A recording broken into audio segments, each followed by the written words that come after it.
ഇത്രയൊക്കെ ഗുരുനാഥന്മാരത് ഏത് കോളേജിലാണ് അങ്ങ് പഠിച്ചത്, ഏതാ യൂണിവേഴ്സിറ്റി ആണ്? അദ്ദേഹം പറഞ്ഞു യൂണിവേഴ്സിറ്റി ഏതാ ചോദിച്ചാൽ ഈ പ്രപഞ്ചം തന്നെയാണ്, ഈ കാണുന്നത് തന്നെയാണ് എൻ്റെ യൂണിവേഴ്സിറ്റി. ഇവിടെയുള്ള ഓരോ വസ്തുക്കളും സാഹചര്യങ്ങൾ ചിലപ്പോൾ വസ്തുക്കളാവും, ചിലപ്പോൾ ജീവജാലങ്ങളാവും, ഇതൊക്കെ എന്താണ്? ഇതൊക്കെ എൻ്റെ ഗുരുനാഥന്മാരാ. ഓരോന്നിൽ നിന്നും ഞാൻ ഓരോന്നങ്ങനെ പഠിച്ചു ആണ്. നേരെ ആവണം എന്നുള്ളൊരു വിചാരം ഉണ്ടായാൽ ഈ കാണുന്നതൊക്കെ എന്താണ്? പാഠപുസ്തകം. എല്ലാവരും പാഠപുസ്തകം. ചിലരെ കാണുമ്പം ഇങ്ങനെയൊന്നും ആവരുത് ഈശ്വര, കഷ്ടം തന്നെ, വയ്യ, അങ്ങനെ പറയിപ്പിക്കാണ്ട കഴിയണം എന്നുള്ള വിചാരം ഉണ്ടാവില്ലേ? ചിലരെ കാണുമ്പം അങ്ങനെ വേണം, അതുപോലെ ആവണം. ഇങ്ങനെ ഓരോരുത്തരിൽ നിന്നും ഓരോന്ന് പഠിക്കുക. അങ്ങനെ ആവണം, ഇങ്ങനെ ആവരുത്, ഇങ്ങനെയൊക്കെ ഓരോന്ന് പഠിക്കാനുള്ള വിവേകം വേണം. അതാണ് അറിയണം എന്നുള്ള വിചാരം വേണം, നേരെ ആവണം എന്നുള്ള മോഹം വേണം. ആ മോഹം ഉണ്ടെങ്കിൽ പഠിക്കാനുള്ള മനസ്സുണ്ടെങ്കിൽ വിഡ്ഢികളിൽ നിന്ന് പോലും പാഠം പഠിക്കാം. എന്താണ്? വിഡ്ഢി പോലും പാഠപുസ്തകമാണ്. അയാളെ നോക്കിയിട്ട് പലതും പഠിക്കാനുണ്ടാവും. പഠിക്കാനുള്ള മനസ്സില്ലെങ്കിൽ വിവേകമുള്ളവരിൽ നിന്ന് പോലും വിവരമുള്ളവരിൽ നിന്ന് പോലും ഒന്നും പഠിക്കില്ല. ചിലരുണ്ടാവും, നമ്മൾ കാണാം, മഹാത്മാക്കളുടെ കൂടെ തന്നെയാവും സഞ്ചാരം, 10-30 കൊല്ലം നടന്നു, ഇയാളുടെ സ്വഭാവത്തിലൊരു മാറ്റം വന്നിട്ടില്ല. കാരണം ആ വിചാരം ഉണ്ടായില്ല. ഒന്ന് പഠിക്കണം എന്നുള്ള വിചാരം, അത് സമയത്ത് ചാപ്പാട് കിടന്നുറങ്ങാൻ കുറ്റം പറയും, അതല്ലാണ്ട് വേറെ വിചാരമൊന്നും ഇല്ലാത്തത് കൊണ്ടാണ്. പഠിക്കണം എന്നുള്ള വിചാരം ഉണ്ടെങ്കിൽ സാധിക്കും. അതില്ലെങ്കിൽ പിന്നെ ഏതാളുടെ കൂടെ കൂടിയിട്ടും കാര്യമില്ല. അതാണ് പറഞ്ഞിരിക്കുന്നത്. അതുകൊണ്ട് എൻ്റെ ഗുരുനാഥന്മാർ ആരാ ചോദിച്ചാൽ പറയാണ് ഏതൊക്കെയത്? പൃഥിവി വായുരാകാശം ആപോഗ്നിശ്ചന്ദ്രമാരവി കപോതോജകര സിന്ധു പതംഗോ മധുകൃത് ഗജ മധുഹാ ഹരിണോ മീന പിങ്കളാക്കുരടോർഭക കുമാരി ശരകൃത് സർപ്പ ഊർണനാഭി സുപേശകൃത്. പൃഥിവി ഒന്നാമത്തെ ഗുരുനാഥ ഭൂമിയാണ്. ആദ്യം പഞ്ചഭൂതങ്ങളെയാണ് പറയണത്. അതാണ് രസം. പഞ്ചഭൂതങ്ങൾ ആളെ ഏറ്റവും അടിസ്ഥാനം പ്രധാനമായിട്ട് ആ 5 ഗുരുനാഥന്മാരാ. ആദ്യത്തെ ഗുരുനാഥ ഭൂമിയാണ് പൃഥിവി. പൃഥിവി എന്ത് പഠിപ്പിച്ചു? പൃഥിവി പഠിപ്പിച്ചത് ക്ഷമിക്കണം എന്നാണ്. ഇവിടെ ലോകത്ത് വേണ്ടത് ക്ഷമയാണ്. നമുക്ക് ഒട്ടും ഇല്ലാത്തതെന്താ? ക്ഷമയാണ് ആദ്യം വേണ്ട ഗുണം. അതാണ് ക്ഷമിക്കുക. എത്ര വേണമെങ്കിലും കാത്തിരിക്കാൻ തയ്യാറാവുക. തനിക്കൊന്നും കിട്ടിയില്ലെങ്കിലും കുഴപ്പമില്ല എന്ന് വിചാരിക്കുക. ഇഡ്ഡലി എന്ന് പറഞ്ഞ വാശി പിടിക്കാണ്ട് കാത്തിരിക്കുക. കിട്ടിയ കൂട്ടിയിട്ട് ഇപ്പോൾ എന്തായാലും 9 മണി വരെ സമയമുണ്ട് ഉണ്ടല്ലോ. അങ്ങനെ ഒക്കെ ക്ഷമിക്കാൻ തയ്യാറാവും. അതാ വേണ്ടത്. അത് ഭൂമിക്കുണ്ട്. ഭൂമിയെ അങ്ങോട്ട് എന്തൊക്കെ ചെയ്താലും ഭൂമി ക്ഷമിക്കും. നമ്മൾ എന്തൊക്കെ ചെയ്യുന്നുണ്ട്? ഭൂമിയെ കുത്തണു, ചവിട്ടണു, കിളയ്ക്കണു, പലതും ചെയ്യുന്നുണ്ട്. പക്ഷെ ഭൂമി ഇന്ന് വരെ അതിനൊന്നും പകരം ചെയ്തിട്ടില്ല. ഉണ്ടോ? എന്നില്ല. എന്ന് മാത്രമല്ല, അങ്ങോട്ട് കൊടുത്താൽ അതിൽ ഇരട്ടി ഇങ്ങോട്ട് തരും. അത് സ്വഭാവം ഭൂമിക്കുണ്ട്. നമ്മൾ ഒരു വിത്തേ വിതയ്ക്കണുള്ളൂ, ഒന്നാണോ ഉണ്ടാവുക? ആണോ? ഒരണ്ടിയെ കുഴിച്ചിടണുള്ളൂ മാങ്ങയുടെ, ഒന്നുണ്ടാവുക? ഒരു മാങ്ങ ഉണ്ടാവുക? അല്ല, എത്ര ഉണ്ടാവണുണ്ട്. അതാണ് ഭൂമിയുടെ സ്വഭാവം. ഇങ്ങോട്ട് തന്നാൽ അത് ധാരാളമാക്കിയിട്ട് അങ്ങോട്ട് കൊടുക്കുക. പ്രഥമ വയസി ദത്തം തോയമൽപ്പം സ്മരന്ത. തെങ്ങിനെ പറ്റി പറയാം. 1-ാം വയസ്സിൽ കൊടുത്ത വെള്ളം, ലേശം ചളിവെള്ളം കൊടുത്തത് നനയ്ക്കാനേ, അത് മനസ്സിൽ വെച്ചിട്ട് പിന്നെ ആജീവനാന്തം എന്ത് കൊടുക്കുകയാണ്? സലിലം അമൃതകൽപ്പം ദധ്യുരാജീവനാന്തം. മരണം വരാത്ത എങ്ങെന്ത് ചെയ്യാണ്? തന്നെ ആ പണ്ട് ലേശം വെള്ളം തന്നു എന്നുള്ളതിൻ്റെ പേരിൽ ശിരസി നിഹിത ഭാര ആണ്. ശിരസിലങ്ങനെ ഭരിക്കുകയാണ്, അത് വഹിക്കുകയാണെന്ത് ഭാരം. എത്ര തേങ്ങ തലയിൽ കൊണ്ടുപോയിക്കുന്നുണ്ട്. ഇളനീരാണ്, നല്ല മധുരമാണ് അതിന്.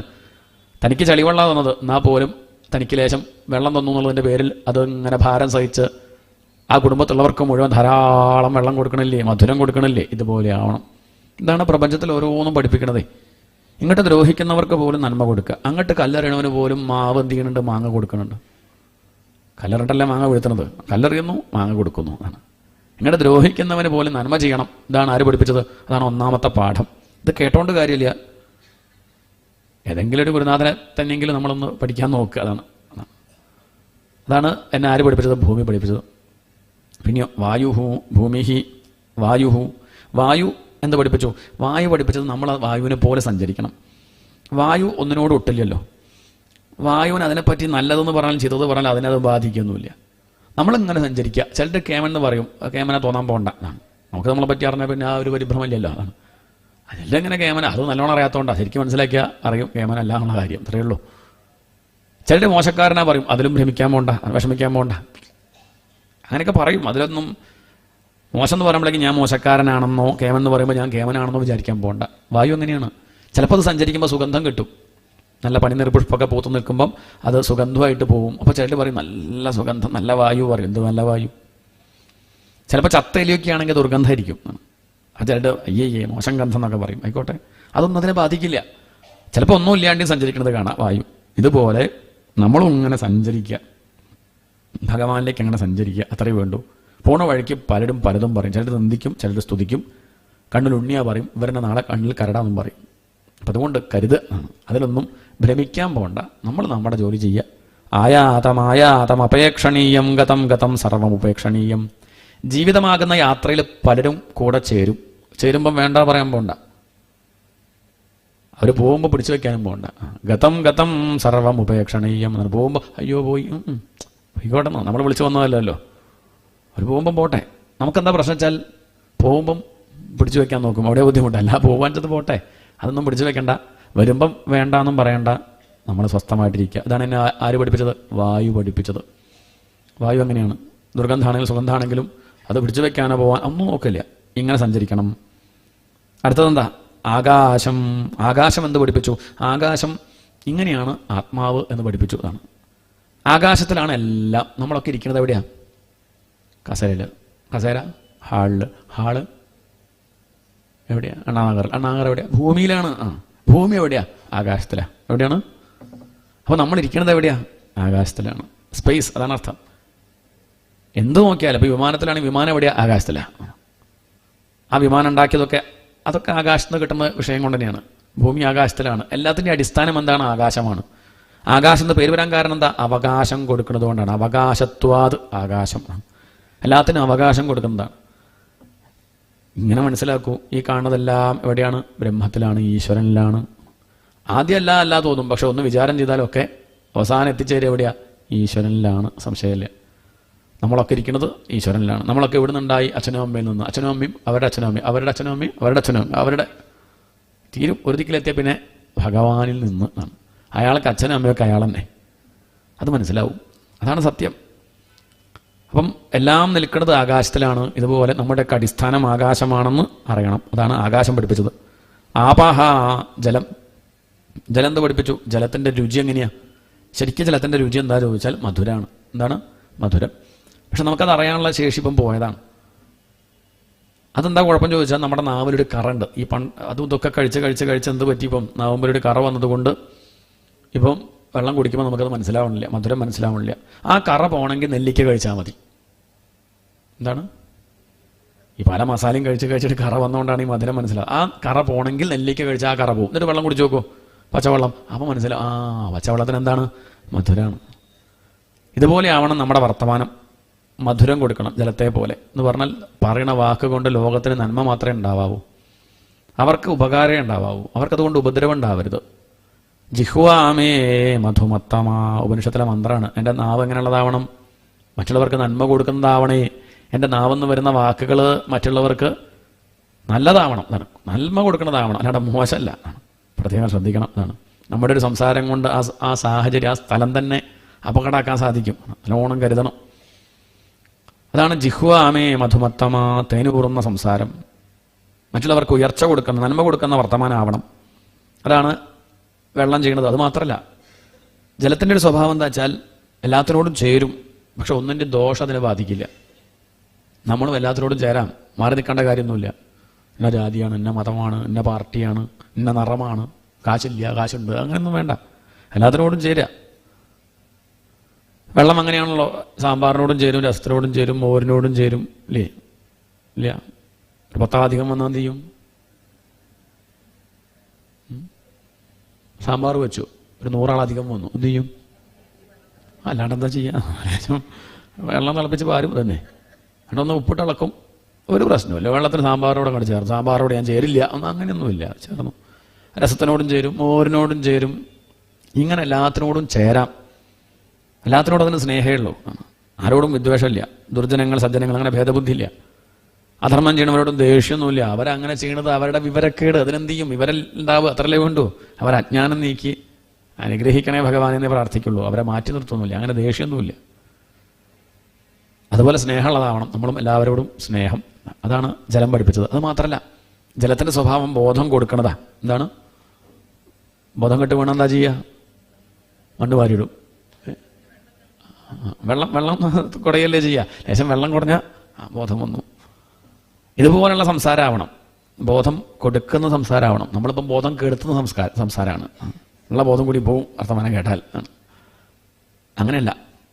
അവർക്ക് സന്തോഷം കൊടുക്കണം, ആത്മവിശ്വാസം കൊടുക്കണം, അവർക്ക് നല്ലൊരു ഊർജ്ജം ഉണ്ടാവണം. ആ പാകത്തിനുള്ള സംസാരം. നമ്മുടെ സാന്നിധ്യം കൊണ്ട് അവർക്ക് സന്തോഷം ഉണ്ടാവണം. അതല്ലാണ്ട് അവരുള്ള ആത്മവിശ്വാസം കൂടി ഇല്ലാണ്ടാക്കുന്ന വർത്തമാനം മതി, ചെറിയൊരു സംസാരം മതി ആകെ നമ്മുടെ ആ ശക്തി മുഴുവൻ പോവാൻ. രണ്ട് തരത്തിലാ വാക്കുകൾ എന്ന് പറയും. അതിന് ഉദാഹരണം പറയാം, ജാമ്പവത് വാണി, ശല്യവാണി. ഇങ്ങനെ രണ്ട് തരത്തിലാ വാക്കുകൾ. ജാമ്പവാന്റെ വാക്ക് പോലെ ആവാം, ശല്യരുടെ വാക്ക് പോലെ ആവാം. ജാമ്പവാന്റെ വാക്ക് എങ്ങനെയാണ്? ഒന്നും വയ്യാ പറഞ്ഞിരിക്കണ ഹനുമാനെ കൊണ്ട് പറഞ്ഞ് അവസാനം ഹനുമാൻ ചാടി ലങ്കയിലെത്തി എന്നാണ്. സമുദ്രം ചാടാണെന്ന് അദ്ദേഹം ഉദ്ദേശിച്ചിട്ടൊന്നുമില്ല, അദ്ദേഹം ഒരു മൂലക്കിലിരിക്കുകയാണ്. ബാക്കിയുള്ളവർ അഭിപ്രായമൊക്കെ പറഞ്ഞത് ഇയാൾ ആലോചിച്ചിട്ടൊന്നുമില്ല. പക്ഷെ അദ്ദേഹത്തിൻ്റെ അടുത്ത് വന്ന പഴയ കാര്യങ്ങളൊക്കെ പറഞ്ഞ് LKG ക്ലാസ് പഠിക്കുമ്പോഴല്ല അന്ന് സൂര്യനെ പിടിക്കാൻ പോയതെന്നൊക്കെ പറഞ്ഞ് പണ്ടത്തെ കാര്യമൊക്കെ പറഞ്ഞ് അവസാനം ആര് ചാടി? അദ്ദേഹത്തിൻ്റെ വാക്കുകൊണ്ട് ജാമ്പവാൻ ഇല്ലെങ്കിൽ ആര് ചാടില്ല? ഹനുമാൻ ചാടില്ല. ഇതുപോലുള്ള വാക്ക് ശല്യര് നേരെ തിരിച്ച. ശല്യർ എന്ന് പറഞ്ഞാൽ വലിയ കേമനാണ്, വലിയ തേരാളിയാണ്. കൃഷ്ണൻ കഴിഞ്ഞാൽ ഏറ്റവും നല്ലവണ്ണം തേര് പിടിക്കുന്ന ആളാരാ? ശല്യരാ. കർണൻ്റെ തേരാളിയാ. കർണൻ തോൽക്കാൻ തന്നെ കാരണം ഇയാളെ തേരാളിയൊക്കെ വെച്ചോണ്ടാ, അല്ലെങ്കിൽ കർണൻ ജയിച്ചേനെയാണ്. ഇയാളുടെ കുഴപ്പം എന്താ ചോദിച്ചാൽ നാവ് ലേശം മോശ. അദ്ദേഹം ആദ്യം പറഞ്ഞു കർണ ശ്രദ്ധിക്കാൻ കേട്ടോ, എൻ്റെ നാവ് മോശമാണ്. കർണൻ പറഞ്ഞു തേര് തെളിക്കാനല്ലേ വിളിച്ചത്, പ്രസംഗത്തിനല്ലല്ലോ. ആ കുഴപ്പമില്ല, നാവിൻ്റെ വിഷയമൊന്നുമില്ല. ആ ശരി. പക്ഷെ എന്താ കുഴപ്പം ചോദിച്ചാൽ കർണൻ പറയും ശല്യരെ തേര് വിടൂ അർജുനൻ്റെ നേരെ എന്ന് പറഞ്ഞ അദ്ദേഹം തിരിഞ്ഞു ചോദിക്കും, അല്ല കാരണം അത്ര പെട്ടെന്ന് ചാവണോ? എന്താ ചോദ്യം? എന്താണ്? കാരണം വില്ലൊക്കെ അവിടെ വയ്ക്കും, കഴിഞ്ഞു. അതാ ഇയാളുടെ ഈ വർത്തമാനം കണ്ട് കേട്ടാൽ തൻ്റെ ആ ഉശിരം കണ്ട് ചോർന്നു പോകണം. അജാതി വർത്തമാനം പറയുക. അങ്ങനെയുണ്ട് ചിലർ. പരീക്ഷ എഴുതാൻ പോവും, കളക്ടർ പോവുക. നോക്കണേ എന്ത് ചെയ്യും? ഒന്നും ചെയ്യാൻ വയ്യ. അതാണ് സംസാരം കൊണ്ട് അങ്ങോട്ട് മുഷിപ്പിക്കുക പാടില്ല. അതാണ് എന്നെ ആര് പഠിപ്പിച്ചത്? എന്നെ വെള്ളം ജലം പഠിപ്പിച്ചത്. ബോധം കൊടുക്കുന്ന വാക്കാവണം. ആപഹ, അതാണ് ജലം. പിന്നെ ആരാ പഠിപ്പിച്ചത്? ഇപ്പം എന്തൊക്കെ കഴിഞ്ഞു? ഭൂമി, ആകാശം, വായു, ജലം. ഇനി ഒന്നും കൂടിയുണ്ട്, അഗ്നി. അഗ്നി എന്ത് പഠിപ്പിച്ചു? അഗ്നി എന്ത് പഠിപ്പിച്ചു ചോദിച്ചാൽ അതിലേക്ക് എന്തിട്ടാലും അത് ദഹിപ്പിക്കും. അത് മോശം വസ്തു ഇട്ടാലും ദഹിപ്പിക്കും, നല്ല വസ്തു ഇട്ടാലും ദഹിപ്പിക്കും. മോശം വസ്തുവിൻ്റെ മോശത്വം ഇതിനെ ബാധിക്കില്ല. ചീത്ത വസ്തു ഇട്ടാൽ അതിൻ്റെ ആ കളങ്കം ആരെ ബാധിക്കില്ല? അഗ്നിയെ ബാധിക്കില്ല. ഏത് ഭാവത്തിൽ സമർപ്പിച്ചാൽ അത് അതിനെ ദഹിപ്പിക്കും. അഗ്നയേ സ്വാഹ എന്ന് പറഞ്ഞ ഭക്തിയോടുകൂടി നെയ്യ് ഹോമിച്ചാൽ ദഹിപ്പിക്കും. നശിച്ചു പോട്ടെ പുറത്ത് വെക്കും, എന്നാലും അത് ബാധിക്കില്ല. പക്ഷെ നമ്മളത് ബാധിക്കും. അതെന്താ കുഴപ്പം ചോദിച്ചാൽ നമുക്ക് വേണ്ട ഉപാസന ഇല്ലാത്തതുകൊണ്ടാണ്, ഉള്ളിൽ അഗ്നി ഇല്ലാത്തതുകൊണ്ടാണ്. പലരും ഏത് ഭാവത്തിൽ സമീപിച്ചാലും അവരുടെ ആ പ്രലോഭനങ്ങളിൽ വീഴാണ്ടിരിക്കണം. അങ്ങനെ വീഴാണ്ടിരിക്കാൻ സാധിക്കാർക്കാ? സ്വാധ്യായമുള്ളവർക്ക്. സ്വാധ്യായം എന്ന് പറഞ്ഞാൽ എന്നും ഹോമിക്കുകയാണ്, ആ അഗ്നി കെടാതെ നോക്കുകയാണ്. ഇപ്പോൾ 7 ദിവസം നമ്മൾ കെടാണ്ട് നോക്കിയില്ലേ? ഇന്ന് ഉച്ച കഴിഞ്ഞാൽ അത് കെടരുത്, കെടാതെ നോക്കണം. അത് കെടുമ്പോഴാണ് പിന്നെ ജീവിതത്തിൽ തുടർന്നൊക്കെ അബദ്ധം അരലൊക്കെ ആകെ ഒരു പ്രയാസം തിരുമേനി മനസ്സിനൊരു ഇപ്പം കുഴപ്പമില്ലല്ലോ, ഇത് കൂടെ വച്ചാൽ മതി, എന്നാൽ ബുദ്ധിമുട്ടില്ല. ഇതങ്ങോട്ട് ഒഴിവാക്കിയത് കഴിഞ്ഞ് തട്ടുമ്പുറത്ത് കൊണ്ടുപോയി വയ്ക്കും, ഇനി അടുത്ത സപ്താഹത്തിന് എടുക്കുക. അങ്ങനെയല്ല, അത് എന്നും ലേശം ഇങ്ങനെ വർഗ്ഗം വെച്ചാൽ മതി, എന്നാൽ കെടാണ്ട് നോക്കാം. എന്നൊരു അധ്യായെങ്കിലും ലേശെങ്കിലും അർത്ഥസഹിതം പഠിക്കുക. അതാണ് സ്വാധ്യായം. ജ്ഞാനമാകുന്ന അഗ്നി ഉണ്ടെങ്കിൽ ലോകത്തിൽ ഒന്നും നമ്മളെ ബാധിക്കില്ല. അതാണ് അഗ്നി പഠിപ്പിച്ചത്. അതിലേക്ക് എന്തിട്ടാലും ദഹിപ്പിക്കും, അതിൻ്റെ കളങ്കം അതിനെ ബാധിക്കില്ല, ലോകം നമ്മളെ ബാധിക്കില്ല.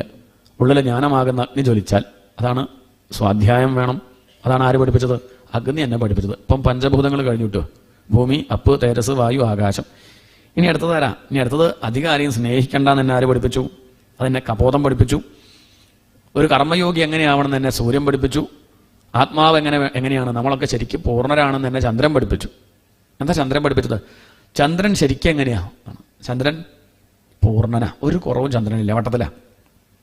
പക്ഷെ നമ്മൾ കാണിടയ്ക്ക് കഷ്ണായം കൊണ്ടൊക്കെ കാണാം. അതാണ് ശരിക്കും നമ്മൾ ഈ ചന്ദ്രനെ പോലെ ശരിക്കും നമ്മൾ ആരാ?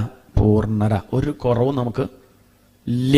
പക്ഷെ നമുക്കെന്ത് തോന്നലുണ്ട് അല്ലേ? എന്തെന്തോ ഒരു കുറവ് ഇല്ലേ? എന്തോ ലേശം എന്തോ തോന്നും. അത് തോന്നലാ. വാസ്തവത്തിൽ കുറവൊന്നും ഇല്ലെങ്കിൽ നമുക്കിങ്ങനെ തോന്നുന്നു എന്തോ ഒരു കുറവുണ്ട്. ചിലർക്ക് ഓരോരുത്തർക്ക് ഓരോ, ചിലർക്ക് സൗന്ദര്യം ഇല്ല തോന്നുക ആണ്, അതിനു വേണ്ടി കുറേ മെനക്കെടും. ചിലർക്ക് കാശില്ലാന്ന് തോന്നുക, കാശായാൽ നേടി. ചിലർക്ക് കല്യാണം കഴിഞ്ഞില്ല, അതാവും കുറവ്. ചിലർക്ക് കുട്ടിയില്ല, അതാവും എൻ്റെ പ്രശ്നം. അല്ല, അതൊന്നുമല്ല പ്രശ്നം. ശരിക്കും നമ്മൾ പൂർണ്ണരാ, നമുക്ക് ആർക്കൊരു കുറവും ഇല്ല. അത് തിരിച്ചറിയണം. ചന്ദ്രൻ്റെ കല നോക്കിയാൽ നമുക്കത് കുറഞ്ഞു വരുന്നതായിട്ടും കൂടുന്നതായിട്ടൊക്കെ തോന്നും ഇല്ലേ? കൂടി വന്നു, അങ്ങനെ പോയി, പിറ്റേ ദിവസം കുറഞ്ഞു വന്നു, പിന്നെ അങ്ങനെ ഇല്ലാണ്ടായി തീർന്നു. ശരീരം ശ്രദ്ധിച്ചാൽ അങ്ങനെ തന്നെയാണ്. നമ്മൾ വളരണതായിട്ടും വർദ്ധിക്കുന്നതായിട്ടും ക്ഷയിക്കുന്നതായിട്ടും ക്ഷീണിച്ചില്ലാണ്ടാവണതൊക്കെ ആയിട്ട് തോന്നല. ആത്മാവിനെ ശ്രദ്ധിച്ചാലോ ഒരു കുറവുമില്ല, പൂർണ്ണനായിട്ട് പ്രകാശിക്കുമെന്ന് മനസ്സിലാവും. അതുകൊണ്ട് ആ ആത്മാവിനെ ശ്രദ്ധിക്കൂ, മാറിക്കൊണ്ടിരിക്കുന്ന ശരീരത്തെ ശ്രദ്ധിക്കാണ്ടിരിക്കൂ, മാറാത്ത ഈശ്വരനെ മാത്രം ശ്രദ്ധിക്കൂ. അതാണ് എന്നെ ആര് പഠിപ്പിച്ചത്? ചന്ദ്രൻ പഠിപ്പിച്ചത്. ചന്ദ്രനെ പോലെ നമ്മളൊക്കെ പൂർണ്ണരാണ്, ഒരു കുറവും നമുക്കില്ല. ആ ഒരു കുറവും ഇല്ല എന്നുള്ളത് അറിയുക എന്നാണ്. ശരീരം എന്ന് പറഞ്ഞാൽ നശിക്കണതാണ്. ശീര്യത്തെ ഇത് ശരീര എന്നാണ്, നശിക്കണതെന്നാണ് പേരിൻ്റെ അർത്ഥം തന്നെ. എന്നിട്ടാണ് നമ്മളിതിങ്ങനെ നോക്കുകയാണ്, വളരെ ശ്രമിക്കുകയാണ്, നശിക്കാണ്ടിരിക്കില്ല എന്ന് കരുതി കുളിക്കേണ്ടെന്നല്ല കേട്ടോ. ഒക്കെ വേണം, വല്യപ്പം കുളിയൊക്കെ വേണ്ടത് തന്നെയാണ്, മറ്റുള്ളവർക്ക് ബുദ്ധിമുട്ടാവരുതല്ലോ, അതൊക്കെ വേണ്ടതാണ്. പക്ഷേ അമിതമായിട്ട് എന്ത് ചെയ്യണ്ട, ഇത് നിലനിൽക്കുന്നുള്ള മട്ടിൽ വല്ലാതെ പരാക്രമം ആവശ്യമില്ല. വേറൊരു പേര് ദേഹം എന്നാണ്. ദേഹം എന്ന് പറഞ്ഞാൽ എന്താ അർത്ഥം? ദഹിക്കാൻ പോകുന്നത് എന്താണ്? അത് ദഹിച്ചു പോകും, വെണ്ണീരാവണമെന്ന അർത്ഥം. ഭാഗവതത്തിൻ്റെ വേറൊരു പേരുണ്ട്, സ്വഭോജനം എന്നാണ് പേര്. ശരീരത്തിൻ്റെ പേരാണെന്ത്? Dog food. എന്താണ്? നായക്ക് തീറ്റ ആണ് ഈ ശരീരം, അതാണ് അവസ്ഥ. എത്രയോ പുഴുക്കൾ തിന്നുന്നുണ്ടുള്ളെന്ന്. എന്നാൽ അതൊക്കെ ശ്രദ്ധിച്ച് നമുക്ക് ഈ വലിയൊരു അഭിമാനം ഉണ്ടാവില്ല, ലേശൊക്കെ ഉണ്ടാവുള്ളൂ, അധികം ഉണ്ടാവില്ല. അപ്പം അതാണ് എന്നെ ചന്ദ്രൻ പഠിപ്പിച്ചത്.